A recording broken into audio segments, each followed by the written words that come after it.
আজকে আমরা রিভিশন আর discussion class করছি, কন্টিনিউয়েশন ইউনিট ওয়ানের টপিক 3টার যে টপিকগুলো চলছে সেটার মধ্যে ইমেজ প্রসেসিংয়ের আন্ডারে প্রি প্রসেসিংটা আমরা আগের দিন আলোচনা করে নিয়েছি। আজ আমরা এনহ্যান্সমেন্টটা আলোচনা করব। তো এনহ্যান্সমেন্টের যে প্রশ্নগুলি আছে সেগুলোর মধ্যে কয়েকটি হলো, what is image enhancement, discuss the processes involved in it, image enhancement কাকে বলে, এর প্রক্রিয়াগুলি সংক্ষেপে আলোচনা করে। নেক্সট প্রশ্ন হচ্ছে কালার কম্পোজিটিং কি। তারপরের প্রশ্ন হচ্ছে কন্ট্রাস্ট এনহ্যান্সমেন্ট বলতে কি বোঝো, এর প্রকারভেদ করো। হিস্টোগ্রাম ইকুয়ালাইজেশন অ্যান্ড হিস্টোগ্রাম নর্মালাইজেশনের মধ্যে কি পার্থক্য। আর লাস্ট হচ্ছে ইমেজ ফিল্টারিংয়ের কি পারপাস বা উদ্দেশ্য, আর বিভিন্ন টাইপের যে ফিল্টার আছে সেই ফিল্টারগুলো কি সেগুলি আলোচনা করা। তো এগুলো আমি প্রত্যেকটা যতটা সম্ভব চেষ্টা করছি করার টাইমের মধ্যে। তো প্রথমে যেটা আমাদের আছে ইমেজ এনহ্যান্সমেন্ট। ইমেজ এনহ্যান্সমেন্ট বলতে আমরা কি বুঝি? ইমেজ এনহ্যান্সমেন্ট হচ্ছে conversion of the image quality to a better and more understandable level for feature extraction or image interpretation. Feature extraction এবং ইমেজ ইন্টারপ্রিটেশনের উদ্দেশ্যে যদি ইমেজের যে গুণগত মানটাকে আরও বেশি আমরা ইমপ্রুভ করার চেষ্টা করি সেটাকে বলছি ইমেজ এনহ্যান্সমেন্ট। অলরেডি কিন্তু প্রি প্রসেসিংয়ের মধ্যে অনেকটা অপটিমাইজেশন করা হয়েছে, কিন্তু এখানে আরও কিছু রিফাইন করার দরকার হলে আমাকে ইমেজ এনহ্যান্সমেন্ট করতে হবে। তাহলে মেজর অবজেক্টিভটা কি ইমেজ এনহ্যান্সমেন্টের? যে রেজাল্টটা আমরা পাবো সেটা কোনো একটা বিশেষ উদ্দেশ্য সাধন করার জন্য আমাদের সাহায্য করবে। মানে it is more suitable than the original image. যে আউটপুটটা আমি পাবো সেটা অরিজিনাল ইমেজের থেকে অনেক বেশি আমার সুবিধা করাবে, মানে আমি যে কাজটা করতে চাইছি তার সুবিধাটা করাবে। তো প্রথম যে ভাগ এটার সেটা হচ্ছে ইমেজ রিডাকশন। প্রথম ভাগটা হচ্ছে ইমেজ রিডাকশন। ইমেজ এনহ্যান্সমেন্টের ফার্স্ট টাইপ হচ্ছে ইমেজ রিডাকশন। তো ইমেজ রিডাকশনটা কি জিনিস? যে একটা বড় যে ইমেজ আমার কাছে রয়েছে সেই বড় ইমেজটার কিছু সিলেক্টেড পার্ট যদি আমার কাছে আসে সেটাকে আমরা ইমেজ রিডিউস করা বলছি। তার কারণ হচ্ছে আমাদের যে কমন স্ক্রিন রেজলিউশন, আমাদের ম্যাক্সিমাম কত যায় 1024x768, এই যে আমরা মুভিসগুলো দেখি বিভিন্ন রেজলিউশনে আসে 1024x768। এই যে রেজলিউশনটা হচ্ছে আমাদের কম্পিউটার স্ক্রিনের কমন স্ক্রিন রেজলিউশন। এটা কিন্তু যতগুলো পিক্সেল থাকে একটা ইমেজে তার থেকে এটা অনেকটাই কম। তাহলে কম্পিউটার স্ক্রিন কিন্তু পুরো ইমেজটাকে কখনোই তুলে ধরতে পারবে না যতক্ষণ না পর্যন্ত আমরা সেটাকে জুম আউট না করছি। জুম ইন করে দিলে আমরা পুরোটা দেখতে পাবো, যদি জুম আউট করে দিই তাহলে আমরা হয়তো পুরোটা দেখতে পাবো, কিন্তু আমরা আদারওয়াইজ দেখতে পাবো না। তাহলে তো reduce an original digital image, যদি ডিজিটাল ইমেজটাকে আমাকে রিডিউস করতে হয় তাহলে আমরা কিছু নির্দিষ্ট রো এবং নির্দিষ্ট কলাম বেছে নেব, বেছে নিয়ে সেটাকে ডিসপ্লে করা হবে। পুরো ইমেজটা নয়, নির্দিষ্ট একটা রো এবং নির্দিষ্ট কলাম বিশেষে ডেটাটাকে আমরা নিতে পারি। তো সেখানে আমরা 25% পিক্সেল যদি দিই, শুধুমাত্র একটা ডেটা সেট আছে তার থেকে শুধু 25% যদি বেছে নিই সেটা হতে পারে। তো এটাতেও সেটা অনেক বড় হয়, অনেক বড় হয়। 10 টাইমস যদি রিডিউস করে দিই আমরা এটাকে, মানে প্রত্যেক 10 নম্বর রো এবং 10 নম্বর কলামের সাপেক্ষে এভরি 10th রো আর every 10th column of the ইমেজকে যদি স্যাম্পলিং করি তাহলে সেই ইমেজটাতে আমাদের 516টা রো আর 696টা কলাম আসে। তার মানে এই যে রিস্যাম্পল করা ইমেজটা এলো সেটা আমাদের 1% ডেটা দিচ্ছে মোটে। ঠিক আছে, 100%-এর মধ্যে 10 মানে কত পার্সেন্ট? 1% ডেটা। তাহলে 1% ডেটা আমাদেরকে দেখাচ্ছে যেটা আমাদের এন্টায়ার স্ক্রিনের মধ্যে রয়েছে। ঠিক আছে, এটা একটা করা যেতে পারে, এনহ্যান্স করার জন্য আমার যেটা প্রয়োজন আমি সেইটুকুকে বেছে নিয়ে উপস্থাপন করলাম, এটাকে রিডাকশন। তাহলে এটা হচ্ছে জুম আউট করা। এবার যদি আমরা ইমেজ ম্যাগনিফিকেশনের কথা বলি, ডিজিটাল ইমেজ ম্যাগনিফিকেশন, এটাকে অনেক সময় বলি জুম ইন করা। এইটা হচ্ছে দুটো উদ্দেশ্যের জন্য আমরা করি। একটা হচ্ছে to improve the display scale of the image for enhanced visual representation. Display স্কেলটা এটাকে আমরা বাড়াচ্ছি, তাহলে আমি ডিটেলসে ইমেজটাকে যাতে ইন্টারপ্রেট করতে পারি। আর to match the display scale of another image, আমার কাছে আর একটা ইমেজ আছে, সেই দুটো ইমেজের যদি স্কেলটাকে আমাকে ম্যাচ করতে হয় তাহলে সেটাকে আমরা ম্যাচ করানোর জন্য ইমেজকে ম্যাগনিফাই করাতে পারি। যেরকম রো অ্যান্ড কলাম ডিলিশন করে, ডিলিট করে দিয়ে আমরা ইমেজ রিডাকশন করেছি, রো আর কলামকে যদি আমরা সিম্পলেস্ট ফর্মে রিপ্রেজেন্ট করি তাহলে সেটাকে ইমেজ ম্যাগনিফিকেশন বলা হয়। তাহলে যদি আমার ইমেজকে ম্যাগনিফাই করতে হয় তাহলে আমরা কি করব, একটা ইন্টিজার ফ্যাক্টর দিয়ে সেটাকে স্কোয়ার করে দিতে পারি। ঠিক আছে, আমরা যদি স্কোয়ার করি, আমার যদি 3/3 হয় তাহলে আমার আউটপুটে যাতে 9/9 হয়ে যায়। ঠিক আছে, তার মানে each pixel in the original image is usually replaced by an n into n block of pixels. একটা এক্সট্রা ব্লক আমরা বাড়িয়ে দিচ্ছি। যদি বাড়াই ইমেজকে, যদি আমরা জুম ইন করতে চাই, আমরা 2x ম্যাগনিফিকেশন, তাহলে আমি যদি 2 টাইমস বাড়িয়ে দিই ওটাকে, ঠিক আছে, সেটা একটা সব থেকে সহজ ম্যাগনিফিকেশন কি, ডাবল করো।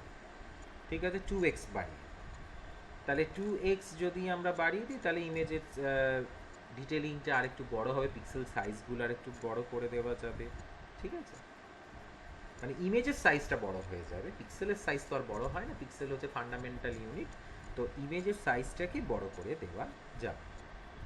নেক্সট যেটা আছে কালার কম্পোজিটিং, এটা আমরা আগে অলরেডি আলোচনা করেছি, আগের যখন আমরা ফলস কালারটা পড়েছি সেটার আন্ডারে আমরা কালার কম্পোজিটিং আলোচনা করেছি। আমরা যেহেতু তিনটে কালার দেখতে পাই, red, green and blue, visible স্পেকট্রামের মধ্যে, a color image can be generated by compositing 3 selected bands of multi-band images with the use of 3 primary colors.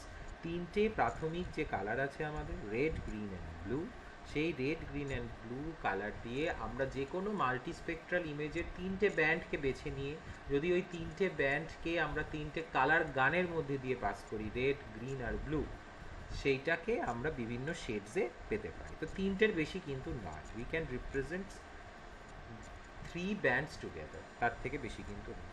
তাহলে আমাদের দুটো মেথড আছে কালার কম্পোজিট করার, একটাকে আমরা অ্যাডিটিভ কালার বলি, একটাকে আমরা সাবট্রাকটিভ কালার বলি। অ্যাডিটিভ কালার মানে হচ্ছে রেড, গ্রিন আর ব্লু তিনটে যে আমাদের প্রাইমারি কালার আছে সেটার ওপর বেস করে, আর সাবট্রাকটিভ কালার হচ্ছে সায়ান, ম্যাজেন্টা, ইয়েলো, CMY। এটা হচ্ছে কালার প্রিন্টিংয়ের ক্ষেত্রে আমরা ব্যবহার করি। আমাদের যদি প্রিন্টার থাকে তাহলে আমাদের এখানে CMY প্রিন্টার হয়, 8GB প্রিন্টার কিন্তু হয় না, CMY প্রিন্টার দিয়ে প্রিন্টিং করা হয়। কিন্তু আমাদের যে ডিসপ্লে ডিভাইস নর্মালি কম্পিউটারে হয় সেখানে RGB তিনটে কালার গান থাকে, এটা তিনটে কালার ভিউয়ারের মধ্যে থ্রো করে। মাল্টিস্পেকট্রাল ইমেজেস জেনারেলি কন্টেইন মোর দেন 3 স্পেকট্রাল ব্যান্ডস, ন্যূনতম 3 বা তার থেকে বেশি। আমরা যে কটা মাল্টিস্পেকট্রাল ব্যান্ডের কথা আমরা আলোচনা করেছি, সেন্সারের কথা আলোচনা করেছি, সেখানে মিনিমাম 4টে ব্যান্ড তো ছিলই। তো সেইটাকে আমরা RGBর মধ্যে দিয়ে পাস করাচ্ছি, যেহেতু আমাদের হিউম্যান আই এই কালারটাই আইডেন্টিফাই করতে পারে। তো এটার মধ্যে কিছু কম্বিনেশন টেকনিক্স আছে, আমাদের অলরেডি আমরা আলোচনা করেছি, তাও আমি আবার বলছি।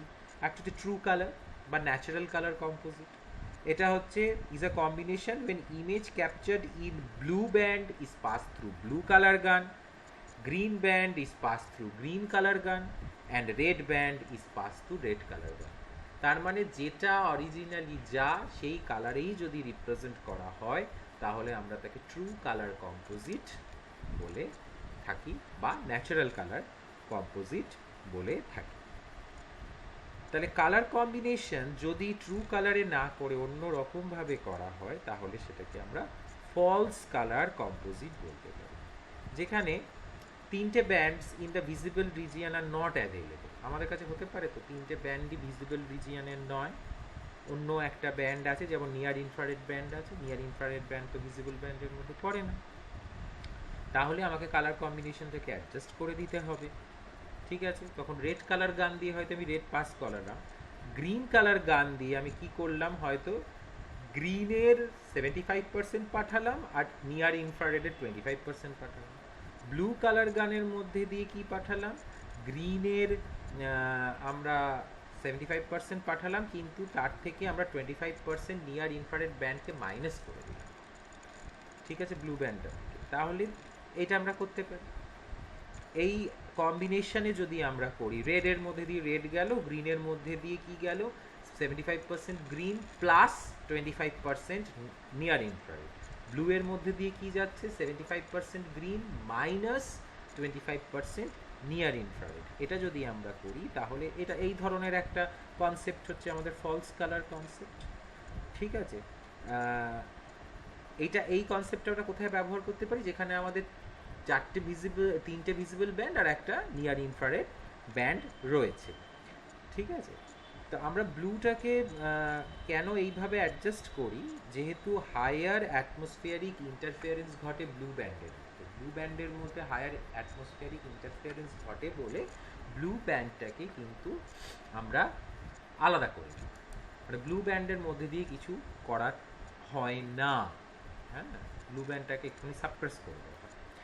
তো এইভাবে ফলস কালার কম্পোজিট তৈরি করা যেতে পারে। তাহলে আমরা এই কম্বিনেশনের মধ্যে দিয়ে একটা স্যাটিসফাইং ইমেজ পেতে পারি, যে we may pass blue band of the image through blue display gun, green band through green display, আর ইনফ্রারেডটাকে আমি রেড দিয়ে পাস করালাম, তাহলে রেডটাকে আমি অফ রাখলাম। দাস নর্মালি ইনভিজিবল যেটা ইনফ্রারেড ব্যান্ডটা, সেটা রেড কালার দিয়ে আসে, যে কারণে আমাদের যদি স্ট্যান্ডার্ড ফলস কালারের ইমেজ দেয়, আমাদের ভেজিটেশনটাকে গ্রিন ভেজিটেশনটাকে রেড দেখে থাকি। ঠিক আছে, তো এই অ্যাডজাস্টমেন্টটা করা যেতে পারে। তো আমরা যদি ব্লু কালার গানটাকে গ্রিন ব্যান্ড দিয়ে পাস করাই, গ্রিন ব্যান্ডকে ব্লু কালার গান দিয়ে পাস করাই, রেড ব্যান্ডকে গ্রিন কালার গান দিয়ে পাস করাই, আর এনআইআর ব্যান্ডকে রেড গান দিয়ে পাস করাই, এটাই হচ্ছে সব থেকে কমন। এটাকে আমরা বলি ইনফ্রারেড কালার কম্পোজিট, বা এটাই normally standard false colour composite হিসেবে ধরা হয়। নেক্সট যে আর একটা প্রসেস আছে সেটা হচ্ছে আমাদের কালার কম্পোজিটিং এর পর যেটা আছে সেটা হচ্ছে ট্রানজেক্ট এক্সট্রাকশন। ট্রানজেক্ট এক্সট্রাকশনের ক্ষেত্রে কি করা, যেমন ট্রানজেক্ট চার্ট হয়, টোপোশিটের ক্ষেত্রে করেছিস, একটা ট্রানজেক্ট চার্ট আঁকা যেতে পারে, মানে একটা প্রস্থচ্ছেদ রেখা আঁকা হলো। এটাতে কি করা হয়, ওই পার্টিকুলার লাইন বরাবর, আর ট্রানজেক্ট হচ্ছে একটা straight line between any two specified points on the image. ইমেজের মধ্যে দুটো সুনির্দিষ্ট বিন্দুর মধ্যে যদি একটি সরলরেখা আঁকা হয়, সেই সরলরেখার ওপরে যে যে পিক্সেলসগুলো এসছে, সেই পিক্সেলের ব্রাইটনেস ভ্যালুগুলো কীরকম, সেইটাকে দিয়ে যদি আমরা স্পেকট্রাল রিফ্লেক্টেন্স কার্ভ প্লট করে নিই, ওখানে the pixels that lie on the transect can be use to measure digital numbers and it can be use to compare spectral আর স্প্যাশিয়াল ডিফারেন্সেস। আমরা এগুলোকে কম্পেয়ারিংয়ের কাজে লাগাতে পারি, শুধুমাত্র ব্রাইটনেস ভ্যালুগুলোর ওপর ডিপেন্ড করে। এইটা হচ্ছে একটা পার্ট গেল ইমেজ এনহ্যান্সমেন্টের, এইগুলো জাস্ট ছোট ছোট করে লিখলেই হবে। কিন্তু কন্ট্রাস্ট এনহ্যান্সমেন্ট আর ফিল্টারিং, এই যে দুটো প্রসেস আছে, সেই প্রসেসগুলোকে আমাদের ডিটেলসে পড়তে হবে। কন্ট্রাস্ট এনহ্যান্সমেন্ট যেটা আছে, কন্ট্রাস্ট এনহ্যান্সমেন্ট মানে কি, contrast enhancement is a process that makes the image features stand out more clearly by making optical use of the color intensities available on the display or output device। কি বলতে চাইছে, যে আমরা যেরকম brightness, contrast, sharpness এগুলো adjust করি, আমাদের টিভিতে হোক, আমাদের কম্পিউটার স্ক্রিনে হোক, আমাদের মোবাইলের রেজলিউশনসে হোক, আমরা তো এগুলো অ্যাডজাস্ট করতে পারি। তাহলে কন্ট্রাস্ট ঠিক করা মানে কি, যে কোনো একটা পার্টিকুলার অবজেক্টকে আমি বাকি অবজেক্টগুলোর তুলনায় স্বতন্ত্রভাবে উপস্থাপন করতে পারছি কিনা, যে those objects R weather independently distinguished from others, separate আমি করতে পারছি কিনা, সেটাই হচ্ছে কন্ট্রাস্ট এনহ্যান্সমেন্ট করা। তো এই কন্ট্রাস্ট এনহ্যান্সমেন্টের কনসেপ্টের জন্য আমাদের ইমেজ হিস্টোগ্রাম হয়, তৈরি করা হয়, যার এক্স অ্যাক্সিসে আমাদের ব্রাইটনেস ভ্যালু থাকে, আর ওয়াই অ্যাক্সিসে হচ্ছে নাম্বার অফ পিক্সেলস থাকে। দ্য ব্রাইটনেস ভ্যালু মানে কত ব্রাইটনেস আছে আর কতগুলো পিক্সেলস ওই ব্রাইটনেস সম্পন্ন ভ্যালুটা পজেস করে। তো আমাদের ব্রাইটনেস ভ্যালু আমরা নর্মালি কি 0 থেকে 255, যদি 8 বিট ডেটা থাকে আমাদের কাছে, 256টা আমাদের ডিজিটাল নাম্বার, মানে 0 থেকে শুরু 255 পর্যন্ত, তাহলে আমাদের এক্স অ্যাক্সিসটা 0 থেকে 255, আর ওয়াই অ্যাক্সিসটা হচ্ছে কতগুলো নাম্বার অফ পিক্সেলস, 500, 1000, 2000, 10,000, অনেক কিছুই হতে পারে।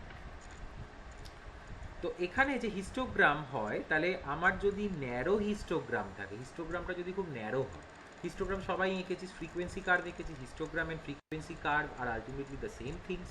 তো হিস্টোগ্রাম যদি খুব ন্যারো হয়, মানে মাঝখানটাই উঁচু আছে, সাইডগুলো একদম নিচু হয়ে চলে গেছে, তাহলে সেটা লো কন্ট্রাস্ট।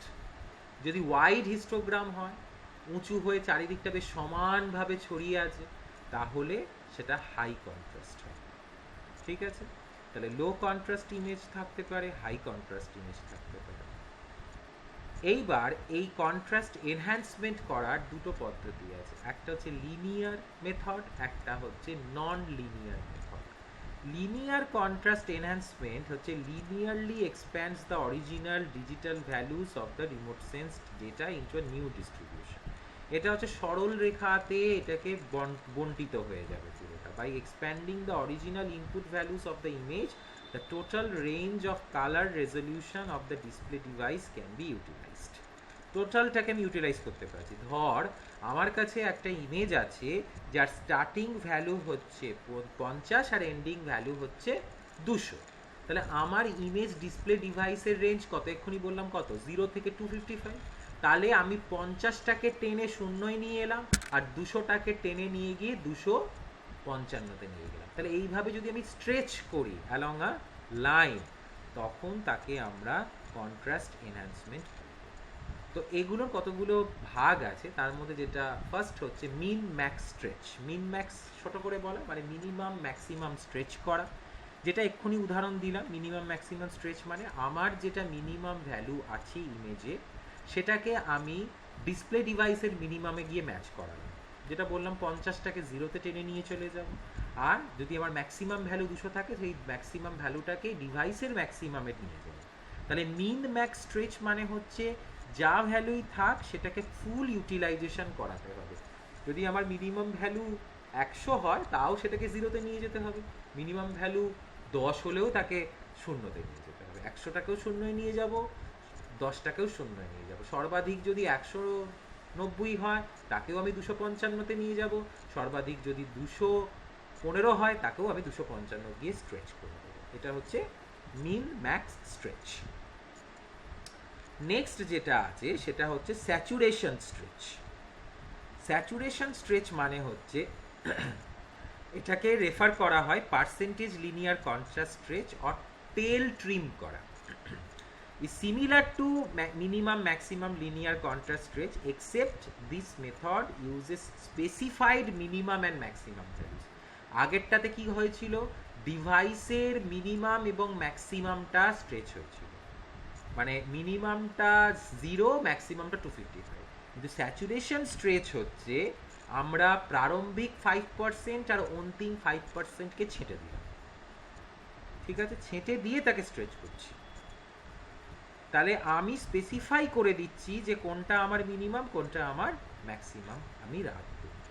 তাহলে এইভাবে আমি করবো। The pixels outside the defined range, either তাকে 0 হিসেবে ম্যাপ করা হবে অথবা 255 ম্যাপ করা হবে। আমি যেটুকু রেঞ্জ বলে দিচ্ছি, আমার কাছে যদি মিনিমাম ভ্যালু 50 আর ম্যাক্সিমাম ভ্যালু 200 থাকে, আমি বললাম আমি 75 থেকে 150 রাখবো। স্যাচুরেশন স্ট্রেচ আমার এটা, তার কারণ আমি দেখে নিয়েছি 75 থেকে 150-র মধ্যেই ম্যাক্সিমাম পিক্সেলসগুলো আছে।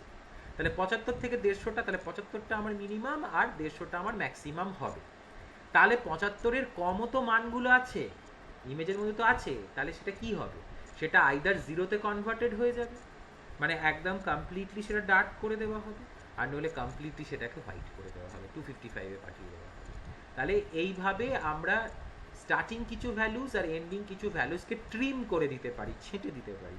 এটাকে বলা হচ্ছে স্যাচুরেশন স্ট্রেচ। তার মানে কি, আমরা কিন্তু কিছু জিনিসকে লস্ট হয়ে গেল, আমার কাছে কিছু ডেটা কিন্তু পার্মানেন্টলি লস্ট হয়ে গেল। নেক্সট যেটা আছে সেটা হচ্ছে average and standard deviation stretch. এটা স্ট্যাটিস্টিক্সে করেছিস মিন প্লাস মাইনাস এসডি, ওই যে স্ক্যাটার ডায়াগ্রামের সঙ্গে ট্রেন্ড লাইন আঁকা হয়েছে, তার সঙ্গে plus minus standard error estimation হয়েছিল, তার থেকে মিন প্লাস মাইনাস করে যদি একটা রেঞ্জ করা। স্ট্যান্ডার্ড ডেভিয়েশন হচ্ছে from the mean is often use to push the tails of the histogram beyond the original maximum and minimum values. যা original maximum and minimum value আমার আছে সেটার সাপেক্ষে আমরা এটাকে টেনে অ্যাডজাস্ট করছি কিসের ভিত্তিতে, যে মিনিমাম ভ্যালুটার ফর্মুলা আমরা করছি মিন মাইনাস 2SD, আর ম্যাক্সিমাম ভ্যালুটা করছি মিন প্লাস 2SD। যেরকমভাবে তোরা স্ক্যাটার ডায়াগ্রামে ট্রেন্ড লাইন প্লট করার পর +1 স্ট্যান্ডার্ড এরার, +2 স্ট্যান্ডার্ড এরার, এদিকে -1 স্ট্যান্ডার্ড এরার, -2 স্ট্যান্ডার্ড এরার করেছিস, সেই রকমই একটা ইমেজের যদি আমরা ন্যূনতম মান বার করতে চাই on the basis of mean and SD of the image DN values, ইমেজের মধ্যে যে ডিএন ভ্যালুগুলো আছে তার মিন এবং এসডিটাকে বার করি, তাহলে মিনিমাম ভ্যালুর ফর্মুলা হবে মিন মাইনাস 2SD, আর ম্যাক্সিমাম ভ্যালুটা হবে মিন প্লাস 2SD। এইভাবে আমি দুটো ম্যাক্সিমাম আর মিনিমাম ভ্যালুকে ডিটারমাইন করে দিলাম, তার বেসিসে আমি এটাকে স্ট্রেচ করলাম ডেটাটা। নেক্সট যেটা আছে হচ্ছে piece wise stretch. Piece wise stretch মানে হচ্ছে when the distribution of a histogram in an image is bi or trimodal। একটা হিস্টোগ্রামে থেকে নর্মালি কি আমরা মোড বার করি তো গ্রাফিক্যালি, কিন্তু যদি একাধিক হাইয়েস্ট ফ্রিকোয়েন্সি থাকে তাহলে কি হবে, অনেকগুলো মোডাল ভ্যালুজ আমাদের বেরোবে। তাহলে এই বাই আর ট্রাইমোডাল যদি বাই এবং ট্রাইমোডাল হয় তাহলে একজন অ্যানালিস্ট কি করতে পারে, may stretch certain values of the histogram for increased enhancement in selected region of brightness value. তাহলে আমি যদি একাধিক পাই, মানে বাইমোডাল ট্রাইমোডাল যদি হিস্টোগ্রাম হয়, যে ইমেজটা অ্যানালিসিস করছে সে নির্দিষ্টভাবে একটা পার্টিকুলার জায়গা সে বেছে নিতে পারে, বেছে নিয়ে সেইটুকু জায়গার সে লিনিয়ার কন্ট্রাস্ট স্ট্রেচ করতে পারে। সেই জন্য এটাকে বলা হচ্ছে পিস ওয়াইজ স্ট্রেচ, কেটে কেটে স্ট্রেচ করা। ঠিক আছে, তাহলে আমাদের লিনিয়ার মেথডসের মধ্যে এইগুলো গেল। এইবার নন লিনিয়ার কন্ট্রাস্ট এনহ্যান্সমেন্ট যদি হয়, নন লিনিয়ার মানে হচ্ছে যদি হিস্টোগ্রামটা অ্যাসিমেট্রিক হয়, অ্যাসিমেট্রিক মানে হচ্ছে যদি আনইকুয়াল ডিস্ট্রিবিউশন থাকে, তাহলে সিম্পল লিনিয়ার কন্ট্রাস্ট স্ট্রেচ কিন্তু আমাদের অ্যাপ্রোপ্রিয়েট হবে না। Non-linear contrast enhancement involves histogram conversion through the use of an algorithm। একটা নির্দিষ্ট অ্যালগোরিদম ফলো করে, একটা নির্দিষ্ট অ্যালগোরিদম ফলো করে এটা করা হয়। হিস্টোগ্রাম কনভার্সনটা মানে কি, is the conversion of the histogram of original image to another histogram. সম্পূর্ণ একটা নতুন হিস্টোগ্রাম তৈরি করা হয়। তাহলে বেশিরভাগ ক্ষেত্রেই এটা হ্যাভ ওয়ান মেজর অ্যাডভান্টেজ, একটা সাংঘাতিক অ্যাডভান্টেজ আছে এই নন লিনিয়ার কন্ট্রাস্ট এনহ্যান্সমেন্টে।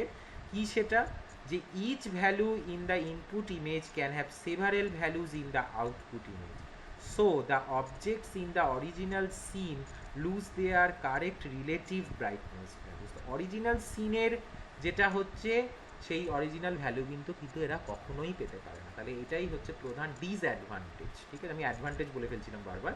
তো এটার একটা প্রধান ডিসঅ্যাডভান্টেজ হচ্ছে ত্রুটি কোথায়, ত্রুটি হচ্ছে আউটপুট ইমেজের তো হিস্টোগ্রামটা পরিবর্তন করে দেওয়া হচ্ছে, you have change the output histogram, তাহলে অরিজিনাল যা ছিল সেই অরিজিনাল ভ্যালুটা আমরা কখনো আর পাবো না, কখনো পাবো না। আগেরটার ক্ষেত্রে যেরকম আমরা শুধু স্ট্রেচ করেছি, অরিজিনাল ভ্যালুস যা ছিল তাই রেখেছি, শুধু আমরা স্ট্রেচ করেছি, কিন্তু এটার একটা সবথেকে বড় ত্রুটি হচ্ছে যে অনেকগুলো ভ্যালু, একাধিক ভ্যালু, আউটপুট ইমেজের একাধিক ভ্যালুকে আমরা পার্মানেন্টলি হারিয়ে ফেলবো, এবং যেগুলো আমরা পাবো সেগুলোরও কিন্তু আপেক্ষিক যে ব্রাইটনেস, রিলেটিভ ব্রাইটনেস যেগুলো আছে সেগুলোও কিন্তু আমরা লুজ করে ফেলবো। তাহলে কি কি পদ্ধতি আছে আমাদের এখানে, অনেকগুলো পদ্ধতি আছে, 5টা পদ্ধতি আছে। ফার্স্ট পদ্ধতি হচ্ছে হিস্টোগ্রাম ইকুয়ালাইজেশন। হিস্টোগ্রাম ইকুয়ালাইজেশন হচ্ছে সব থেকে ইউজফুল ফর্ম, মানে সব থেকে এটা বেশি ব্যবহার করা হয়। Histogram equalization is to transform a histogram of any shape, যে কোনো আকৃতির একটা হিস্টোগ্রামকে আমরা কিসে পরিবর্তন করব, to a histogram that has the same frequency along the whole range of DN. Total যে ডিএন ভ্যালুতে একই ধরনের রেঞ্জ আছে সেই ভিত্তিতেই এটাকে আমরা কনভার্ট করে দেব। যখন হিস্টোগ্রামকে ইকুয়ালাইজ করছি, all pixel values of the image are redistributed হয়ে যাবে। So there are approximately an equal number of pixels in each of the output brightness values. প্রত্যেকটা যে আউটপুট ব্রাইটনেস ভ্যালু আছে প্রত্যেকটাতে সম সংখ্যক পিক্সেল ভ্যালু যাতে থাকে সেইটা এখানে দেখা হয়, সেটাই বলা হচ্ছে হিস্টোগ্রাম ইকুয়ালাইজেশন। ইকুয়াল করে দেয় মানে contrast is increased at the most populated range of brightness value. তাহলে কোথায় কন্ট্রাস্টটা বাড়বে? যে জায়গাতে সব থেকে বেশি পিক হয়েছে, হিস্টোগ্রামের যে জায়গাগুলো উঁচু জায়গা সেখানেই কন্ট্রাস্টটা সব থেকে ভালো হবে, আর যে জায়গাতে ভ্যালুগুলো কম সেই জায়গাগুলো ডার্ক হতে থাকবে। তাহলে এটাকেই আমরা হিস্টোগ্রাম ইকুয়ালাইজেশন বলছি। নেক্সট যেটা আছে সেটা হচ্ছে আমাদের হিস্টোগ্রাম নর্মালাইজেশন।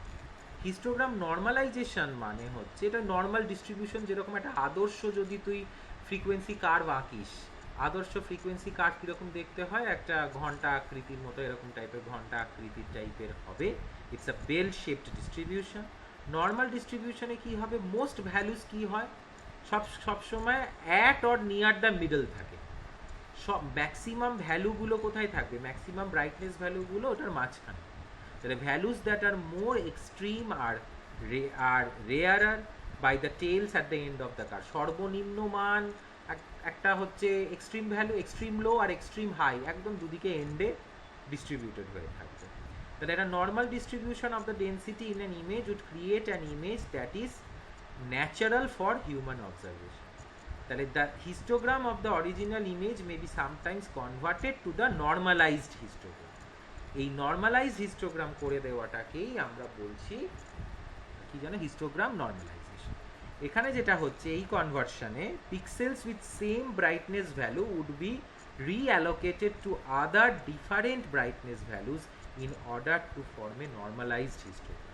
তাহলে এর ফলে কি হবে? Same objects or objects having similar brightness values May appear different on the image.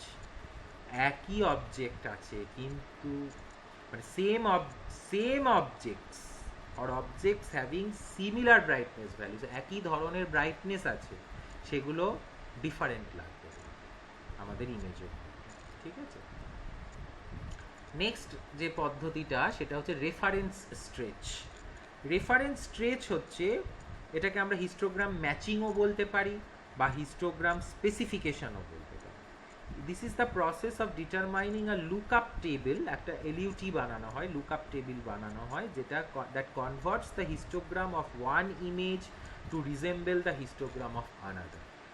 এমন একটা লুকআপ টেবিল বানানো হয় যেটা একটার মিরার হিসেবে তৈরি হয়, মানে রিজেম্বল করে, প্রতিচ্ছবি তৈরি করে। Histogram matching is useful for matching the data of the same scene or adjacent scenes that were captured on separate days or are slightly different because of the sun angle or atmospheric effects.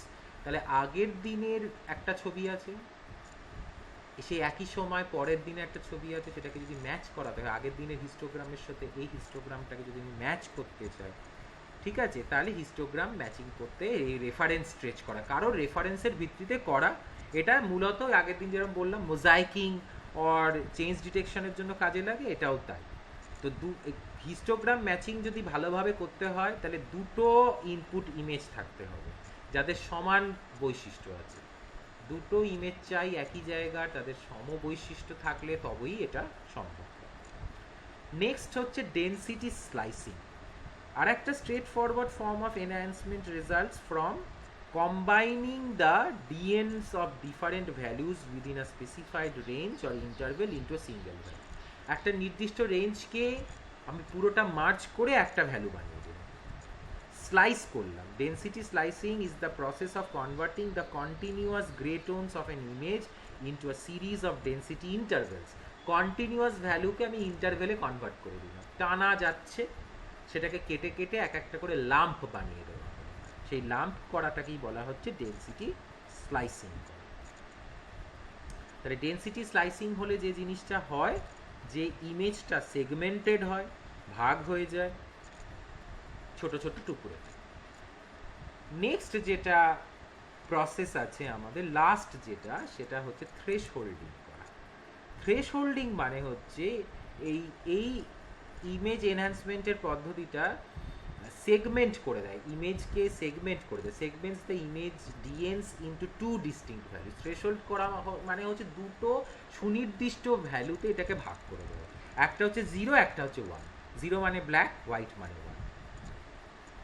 Separated by threshold DNA আমরা করছি যে এখান থেকে এতটা 0 ধরতে হবে, এখান থেকে এতটা 1 ধরতে হবে, দুটো ভাগে ভাগ করে দেওয়া হলো। তার মানে থ্রেশহোল্ডিং কোথায় পসিবল? যদি আমার কাছে বাইটোনাল আউটপুট আমার চাই, আমার যদি বাইটোনাল আউটপুট চাই, বাইটোনাল মানে হচ্ছে আমি দেখবো এটা ভেজিটেশন আর বাকিটা নন ভেজিটেশন, বাস। তাহলে ভেজিটেশনটা ব্রাইট দেখাবে, বাকিটা আমার ডার্ক দেখাবে। এই টাইপের যদি আমার আউটপুট লাগে, তাহলে আমরা থ্রেশহোল্ডিং করবো। শুধু ভেজিটেশন, আর কিচ্ছু চাই না। তাহলে ভেজিটেশনটা ব্রাইট আর আদার অবজেক্টসগুলো হয়ে যাবে ডার্ক। তাহলে এই হচ্ছে আমাদের থ্রেশহোল্ডিং প্রসেস। এরপর যেটা আমরা আসছি সেটা হচ্ছে ফিল্টারিং। ফিল্টারিং এর যে প্রসেসটা, ফিল্টার করা মানে কি? ছাঁকা। আমরা কিছু রিফাইন করতে চাই, স্পেশাল ফিল্টার্স তৈরি করা হয়েছে যাতে আমার যে পারপাস সেটাকে সাধন করার জন্য কিছু পার্টিকুলার ব্যান্ডকে আমি যদি ছেঁকে নিতে পারি, তাকে সেই প্রসেসটাই হচ্ছে ফিল্টার। তো ফিল্টারিং এর আবার অনেকগুলো ভাগ আছে।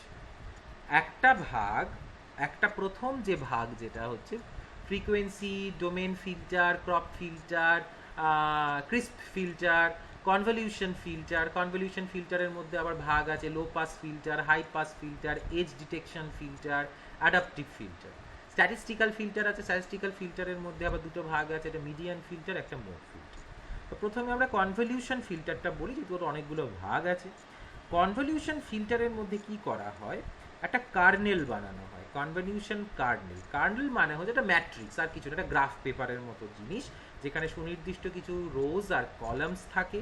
সেই কলামসগুলোকে আমরা অ্যাভারেজ করতে, that is use to average the value of each pixel with the values of the surrounding pixel. আমি যদি 3x3 এর একটা কার্নেল নিই, তাহলে 3x3 এরিয়ার মধ্যে 3টে রো 3টে কলামের মধ্যে যতগুলো পিক্সেল আছে সবকটা পিক্সেল ভ্যালুসগুলোকে নিয়ে, ডিএন ভ্যালুসগুলোকে নিয়ে আমি এটা অ্যাভারেজ করে নিলাম, অ্যাভারেজ ভ্যালুটা আমি পেলাম।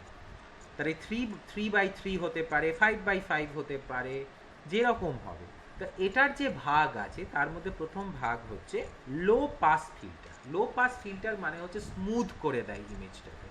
স্মুদিং মানে হচ্ছে কি, আমি যত রকমের বেশি ভ্যারিয়েশন আছে সেই ভ্যারিয়েশনটাকে তুলে দেবো ইমেজ থেকে, এটাকে হোমোজিনিয়াস করে দিতে চাই, সমসত্ব করে দিতে চাই এলাকাটাকে, স্মুথ যাতে হয়।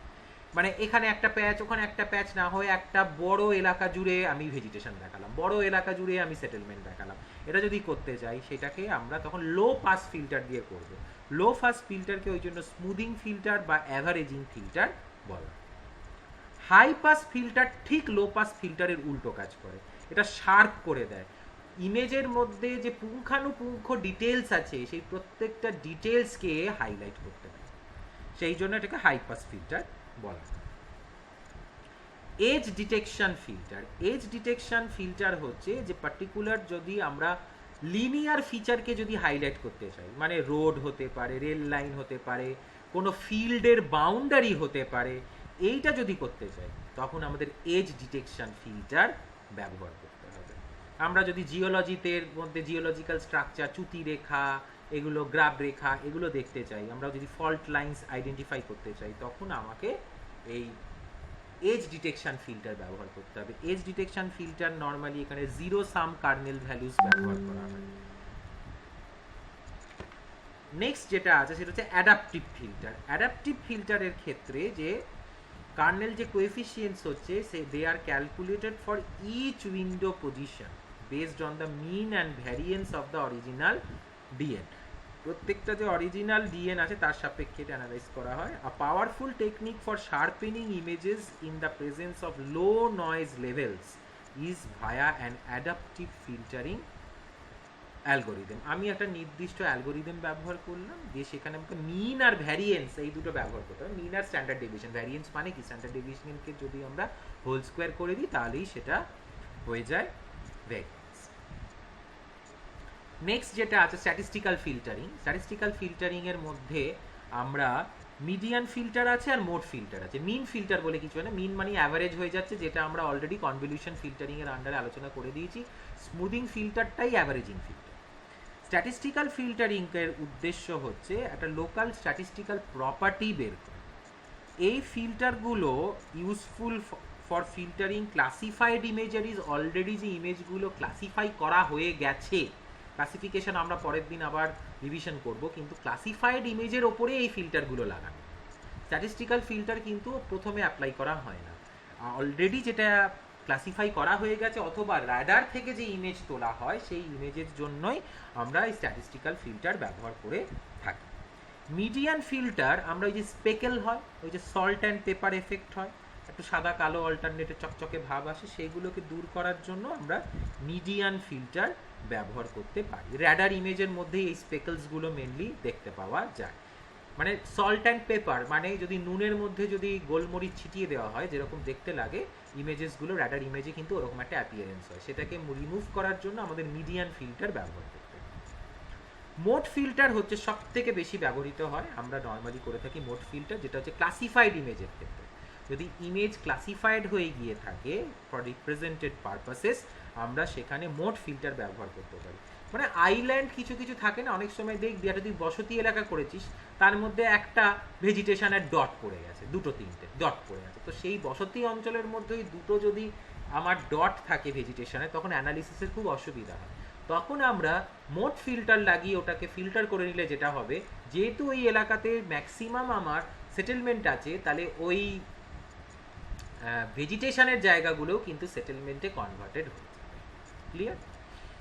নেক্সট হচ্ছে frequency domain filter.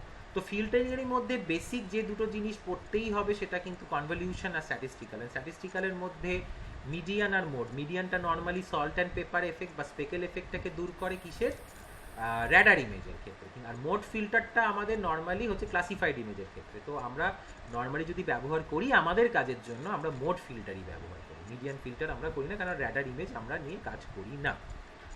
Frequency domain filter হচ্ছে একটা ফুরিয়ার ট্রান্সফরমেশন হয়, আমি ওই জন্যই লাস্টে বলছি, এগুলো তোদের ডাইরেক্টলি সিলেবাসে অতটা নেই, তো তবুও যেহেতু ভাগের মধ্যে আসছে, তো ফ্রিকোয়েন্সি ডোমেন ফিল্টার হচ্ছে একটা ট্রান্সফর্মড যদি ইমেজ হয়, ইমেজ ট্রান্সফরমেশন তোদের সিলেবাসে নেই, ফিল্টারিং অফ দিস কম্পোনেন্টস আমরা করতে পারি। তো এই ফিল্টারিংয়ের মধ্যে আমরা তিনটে স্টেপস করি, এই কি যেন ফিল্টার পড়াচ্ছি এখন, এই ফ্রিকোয়েন্সি ডোমেন ফিল্টার। তো এর মধ্যে প্রথমে ফুরিয়ার ট্রান্সফরমেশন করানো হয়, একটা পদ্ধতি হচ্ছে ফুরিয়ার ট্রান্সফরমেশন, ইমেজের একটা ট্রান্সফরমেশন পদ্ধতি হচ্ছে ফুরিয়ার ট্রান্সফরমেশন করা। তারপরে আমাকে একটা নির্দিষ্ট ফিল্টার ফাংশন বেছে নিতে হবে, যেটা এই ফুরিয়ার ট্রান্সফরমেশনের জন্য যে আউটপুটটা আমাদের হয়েছে সেই আউটপুটটাকে যাতে সে নর্মালাইজ করে দিতে পারে। আর তারপরে আবার ইনভার্স ফুরিয়ার ট্রান্সফরমেশন অ্যাপ্লাই করা, যেটা আমি কনভার্ট করলাম ফিল্টার দিয়ে, আবার তাকে ইনভার্স করে নেব। আর লাস্ট যেটা হচ্ছে সেটা হচ্ছে ক্রিস্প ফিল্টার। ক্রিস্প ফিল্টার কি করে, ওভারঅল যে ইমেজের যে লুমিনিসেন্স মানে brightness, without distorting the inter band variation content.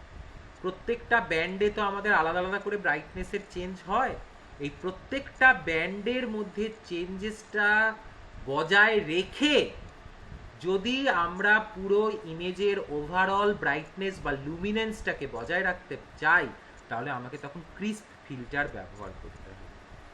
এই এনহ্যান্সমেন্ট টেকনিকটা কখন ব্যবহার করা হয়, যদি ইমেজটা আবছা আসে, ব্লার্ড আসে, অ্যাটমসফেরিক হেজের জন্য যদি এটা ধোঁয়া ধোঁয়া লাগে ইমেজটা, বা সেন্সারটা খুব র্যাপিড মুভ করেছে তার জন্য কেঁপে গেছে, ধর আমাদের হাতে একটা ছবি উঠেছে যেটা কেঁপে গেছে, সেরকম কেঁপে যাওয়া ছবিকে যদি আমরা কারেক্ট করতে চাই তখন আমাকে ক্রিস্প ফিল্টার ব্যবহার করতে হবে। আবারও বলছি, ফিল্টারিংয়ের পদ্ধতিতে কিন্তু কনভলিউশন ফিল্টার আর স্ট্যাটিস্টিক্যাল ফিল্টারটাই বেসিক্যালি পড়বি, বাকি দুটো অত পড়ার দরকার নেই। ঠিক আছে, তাহলে আজকে আমরা কি পড়লাম? ইমেজ এনহ্যান্সমেন্ট কি, ইমেজ এনহ্যান্সমেন্টের মধ্যে কি কি প্রসেসেস আছে। একটা প্রসেস হচ্ছে, ফার্স্ট প্রসেস হচ্ছে রিডাকশন করা, ইমেজটার গ্রেটার পিক্সেল ভ্যালুটাকে রিডিউস করে রিপ্রেজেন্ট করা, মানে জুম আউট করা। ইমেজ ম্যাগনিফিকেশন মানে হচ্ছে আমরা নির্দিষ্ট কিছু জায়গাকে ম্যাগনিফাই করে দেখব, মানে জুম ইন করা। কালার কম্পোজিটিং, সেটা অ্যাডিটিভ করি, সাবট্রাকটিভ করি। আমরা নর্মালি আমাদের রিমোট সেন্সিংয়ের জন্য অ্যাডিটিভ করে থাকি, যেটাকে আমরা ট্রু কালারে রিপ্রেজেন্ট করতে পারি, তাহলে সেটা ট্রু কালার বা ন্যাচারাল কালার কম্পোজিটিং হবে। আমরা চাইলে ফলস কালারেও রিপ্রেজেন্ট করতে পারি, সেটা ফলস কালার কম্পোজিটিং হবে। আর তারপর হচ্ছে ট্রানজেক্ট এক্সট্রাকশন, একটা নির্দিষ্ট জায়গাতে ইমেজের মধ্যে দুটো স্পেসিফাইড পয়েন্টসের মধ্যে যদি একটা সরল রেখাল টানা হয় এবং তার ব্রাইটনেস ভ্যালুগুলোকে যদি ডিটেক্ট করা হয়, তাহলে সেটাকে বলছি আমরা ট্রানজেক্ট এক্সট্রাকশন করা। তারপরে আসছি আমরা কন্ট্রাস্ট এনহ্যান্সমেন্ট। তার দুটো প্রক্রিয়া পদ্ধতি আছে, একটা রৈখিক, একটা অরৈখিক প্রক্রিয়া, লিনিয়ার মেথডস। তার আন্ডারে ভাগ আছে min max stretch, saturation stretch, average and standard deviation stretch, আর piecewise stretch. Non linear মেথডসটার মধ্যে সবটাই হিস্টোগ্রামের ওপর বেস করে করা। হিস্টোগ্রামকে ইকুয়ালাইজ করা যেতে পারে, হিস্টোগ্রামকে নর্মালাইজ করা যেতে পারে, রেফারেন্স স্ট্রেচ করা যেতে পারে, ডেন্সিটি স্লাইস করা যেতে পারে, থ্রেশহোল্ড করা যেতে পারে, কিন্তু প্রত্যেকটাই হচ্ছে সেই ব্রাইটনেস ভ্যালুর হিস্টোগ্রাম করে নিয়ে তাকে অ্যাডজাস্ট করা। তারপরে আসি ফিল্টারিং করা। আমার চাহিদা অনুযায়ী যেটুকু প্রয়োজন সেটাকে আমি ছেঁকে নেব, সেটা আমি ফ্রিকোয়েন্সি ডোমেন দিয়ে করতে পারি। ফ্রিকোয়েন্সি ডোমেনের ক্ষেত্রে একটা জটিলতা আছে, সেখানে ফুরিয়ার ট্রান্সফরমেশন করতে হয় আগে। ক্রিস্প ফিল্টারিংয়ের ক্ষেত্রে আমাদের প্রিন্সিপাল কম্পোনেন্ট ট্রান্সফরমেশনটা করে নিতে হয়, নইলে আমরা কোন ব্যান্ডের কি ব্রাইটনেস ভ্যালু সেটা কতটা রাখতে পারবো সেটা বুঝে উঠতে পারবো না। আর বেসিক্যালি যে দুটো ফিল্টারিং পদ্ধতিটা নিয়ে আমরা বেশি স্ট্রেস দিই, সেটা একটা হচ্ছে কনভলিউশন ফিল্টার, তার মধ্যে low pass filter, high pass filter, edge detection filter আর অ্যাডাপটিভ ফিল্টার। আর স্ট্যাটিস্টিক্যাল ফিল্টার, তার আন্ডারে মিডিয়ান ফিল্টার আর মোড ফিল্টার। তো এটা ছিল আমাদের ইমেজ এনহ্যান্সমেন্ট এবং তার সংক্রান্ত যা আমাদের আছে সিলেবাস ওয়াইজ যতটা করানো সম্ভব আমি ততটা এখানে আলোচনা করলাম। এবং যে প্রশ্নগুলো আমি দিয়েছি সেই প্রশ্নগুলো কিন্তু সবগুলোই এখানে আলোচনা হয়ে গেল। তো নেক্সট দিন আমরা এটার যে থার্ড পার্ট আছে, যেটা হচ্ছে ইমেজ ক্লাসিফিকেশন, সেটাকে নিয়ে আলোচনা